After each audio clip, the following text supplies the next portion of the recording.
வணக்கம் நண்பர்களே. முழங்கால் சில்லி எலும்பு பெட்டல்லா என்று சொல்லக்கூடிய முழங்கால் மூட்டினுடைய மேல் பகுதியில் இருக்கக்கூடிய அந்த சிறிய எலும்பு உங்களுக்கு அடிக்கடி விலகுகிறதா? இந்த சிரட்டை எலும்பானது நம்ம ஓடும் போதோ, இல்ல படி விட்டு வேகமா இறங்கும் போதோ, ஜம்ப் பண்ணி லேண்ட் பண்ணும் போதோ சில பேருக்கு விலகும். அதுபோன்ற பிரச்சனை உங்களுக்கு இருந்தா, நீங்க உங்களுக்கான காணொளி இது. என் பெயர் கார்த்திக் செல்வராஜ். நான் கேஎஸ் ஆர்த்தோ கேர் மருத்துவமனையில எலும்பு மூட்டு அறுவை சிகிச்சை நிபுணரா பணிபுரிகிறேன். முழங்கால் மூட்டுல முன்புறத்தில் இருக்கக்கூடிய சில்லி எலும்பு, அது ஒரு முக்கியமான எலும்பு. அந்த எலும்பினுடைய வேலை என்ன அப்படின்னா, நம்ம காலை மடக்கி நீட்டும் போது தொடை எலும்பு கூட அது கான்டாக்ட் ஏற்படுத்தும். நம்ம தொடையினுடைய தசையை இன்னும் எஃபிஷியண்டா, இன்னும் ரொம்ப சிறப்பா வேலை செய்ய அது உதவும். இந்த எலும்பு ஒரு ஒரு வித்தியாசமான எலும்பு. என்ன காரணம் அப்படின்னா, அந்த எலும்பு சுத்தியும் தசைகளால சூழப்பட்டது. தசைகள்லேயே இருந்து உருவானது. இது செசமாய்ட் போன் என்ற வகையைச் சேர்ந்த எலும்பு. இந்த எலும்பு தொடையினுடைய தசை, குவாட்ரிசெப்ஸ் என்று சொல்லக்கூடிய நம்ம உடம்புலேயே இருக்கக்கூடிய மிகப்பெரிய தசை. இந்த தசையிலேயே அது உருவாகி அந்த தசையிலேயே ஒட்டி இருக்குது. அந்த தசையை எஃபிஷியண்டா வேலை செய்ய வைக்கிறது தான் இந்த எலும்பினுடைய வேலை. மூட்டினுடைய நடுப்பகுதியில தொடை எலும்பு மேல உட்கார்ந்துருக்கும். அதற்கு வி வடிவில் ஒரு வேலி மாதிரியான இடத்துல அது உட்கார்றதுக்குன்னு ஒரு இடம் இருக்கு. அந்த இடத்துல இருந்து அது கிளைட் ஆகும். காலை மடக்கி நீட்டும் போது நகரும். இப்போ நம்ம ஓடுறோம், ஜம்ப் பண்ணுறோம், நம்ம நல்ல வெயிட்டை தூக்கி நடக்கிறோம் அப்படின்னா, இந்த தொடைகளுக்கு பலம் கொடுக்கக்கூடிய அந்த தொடை தசையை ஸ்டெபிலைஸ் பண்ணி அந்த தொடை தசையை ப்ராப்பராக வேலை செய்ய வைக்க வேண்டிய வேலை தான் இந்த எலும்புக்கு. இந்த எலும்பு 2 சைட்லையும் 2 லிகமெண்ட்ஸ்னால அது கட்டப்பட்டு இருக்கு. அதை 2 சைடும் தசை நார்கள் பூட்டி அந்த எலும்பை நடுவில் நிறுத்துது. அதில் மூட்டினுடைய உள்புறம், மீடியல் சைடுன்னு சொல்லக்கூடிய உள்புறத்தில் ஒட்டி இருக்கிற தசைநாருக்கு MPFL என்று பெயர். அதாவது மீடியல் பெட்டலோஃபெமரல் லிகமெண்ட். இந்த மீடியல் பெட்டலோஃபெமரல் லிகமெண்ட் சில பேருக்கு ஓடும்போதோ, இல்லை கீழே விழுகும் போதோ, இல்லை வண்டியில் அடிபட்டு கீழே விழுகும் போதோ, சிறு வயசுலேயே 12 அல்லது 14 அல்லது 15 வயசுலேயே கீழே விழுகின்ற சமயத்தில் இந்த MPFL தசைநார் கிழிந்து விடலாம். இது கிழிஞ்சுது அப்படின்னா, இந்த தசைநார் கிழிஞ்சுது அப்படின்னா, இந்த சில்லி எலும்பு அந்த நான் சொன்னது போன்ற தொடை எலும்புடைய அந்த வி பகுதியில் நிற்காம விலகி வெளியே வந்துடும். இப்போ மூட்டு விலகுதல் என்ற ஒரு பிரச்சனை வர்றதுக்கு வாய்ப்பு இருக்கு. அந்த சில்லி எலும்பு பகுதி விலகி வெளியே வந்தது அப்படின்னா, உடனடியாக மிகுந்த வலியும் வீக்கமும் ஏற்படும்.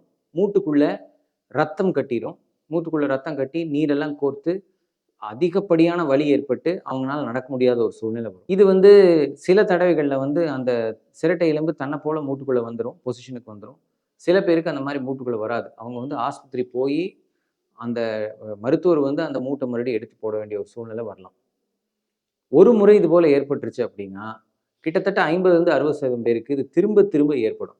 1 மாதம் அல்லது 2 மாத இடைவெளியில அவங்க படி விட்டு இறங்கும் போதோ, கீழே விழுகும் போதோ, இல்ல ஓடும் போதோ இந்த சிரட்டை எலும்பு சும்மா நின்று திரும்பும் போது கூட இந்த சிரட்டை எலும்பு விலகலாம். இதுக்கு ரெக்கரண்ட் பெட்டலார் டிஸ்லொகேஷன் என்று சொல்லுவோம். பெட்டலார் டிஸ்லொகேஷன். இந்த பெட்டலா என்னக்கூடிய இந்த சிரட்டை எலும்பு, சில்லி எலும்பு அடிக்கடி நகர்ந்து போகக்கூடிய ஒரு தன்மை. இது இருந்தால் எப்பவுமே அவங்களுக்கு அசைகிறதுக்கு, ஒரு பக்கம் போகிறதுக்கு, இல்லை ஓடுறதுக்கு, விளையாடுறதுக்கெல்லாம் ஒரு பயம் ஏற்பட்டுரும். இது விலகிருமோங்கிற பயத்தினாலேயே அந்த காலை பயன்படுத்த மாட்டாங்க. அந்த காலை பயன்படுத்தாதனாலேயே அந்த தசைகள்லாம் இன்னும் பலகீனமாயிடும். அப்போ தசைகள் பலகீனமாகும்போது இந்த எலும்பு விலகக்கூடிய சான்ஸும் ரொம்ப அதிகமாகிட்டே போயிடும். ஸோ இது ஒரு விதமான ஒரு விஷய சைக்கிளாக மாறி அடிக்கடி அவங்களுக்கு விலகிறதும், பயம் ஏற்படுறதும், வலி ஏற்படுறதும் இந்த தொந்தரவு ஏற்பட்டுட்டே இருக்கும். ஒரு கட்டத்தில் அடிக்கடி இந்த மூட்டு விலகும் போது உள்ளே இருக்கிற குருத்தெலும்பு கார்டிலேஜ் டேமேஜ் ஆகும்போது தேய்மானம் வர ஆரம்பிச்சிடும். 12-14 வயதில் இந்த இன்ஜுரி ஏற்படுது அப்படின்னா, 20, 25, 30 வயசில் இது கிட்டத்தட்ட 10 தடவை 12 தடவை நடந்திருக்குது அப்படின்னா அவங்களுக்கு மூட்டு தேய்மானம் வர ஆரம்பிச்சிடும்.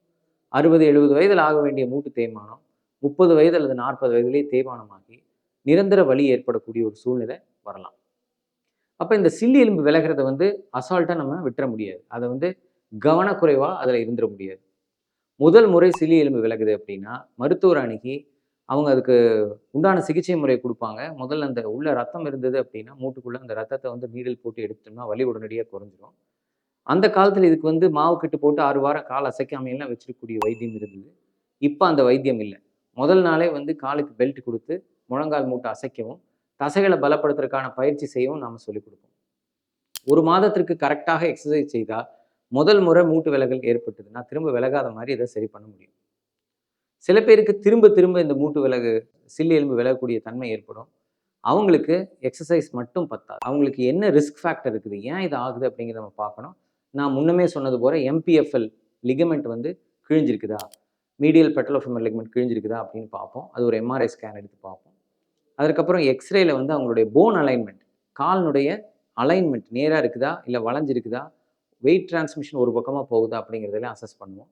இதையெல்லாம் வச்சு அவங்களுக்கு வந்து நுண்துளை அறுவை சிகிச்சை, சின்ன ஆர்த்ரோஸ்கோப்பி அறுவை சிகிச்சை மூலமாக அந்த லிகமெண்ட்டை ரிப்பேர் பண்ணி, அதில் அலைன்மெண்ட்டில் ப்ராப்ளம் இருந்தது அப்படின்னா அந்த அலைன்மெண்ட்டையும் கரெக்ட் பண்ணி இதுக்கு சிறிய ஒரு அறுவை சிகிச்சை செய்து அதை சரி செய்ய வேண்டிய ஒரு சூழ்நிலை வரும்.